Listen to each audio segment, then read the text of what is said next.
Hello, magluto naman tayo. Eto, meron akong century tuna.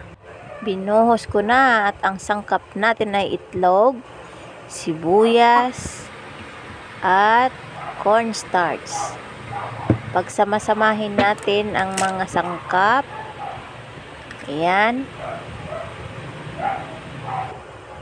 Lagyan natin ng paminta. Bali 3 kutsarita na cornstarch. Ayan. Pagkatapos, ay halo-haloin na natin. So, ito na siya.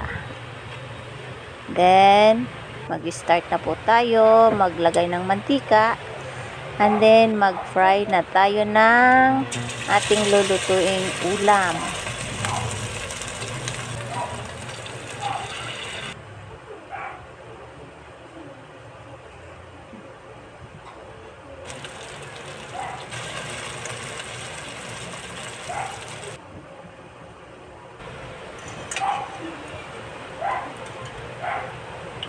Ayan, naluto na. Maya-maya lang, ilagay na natin sa plato. Ayan, and mag-plating na po tayo. Ayan, ready to serve. Luto ng ating ulam.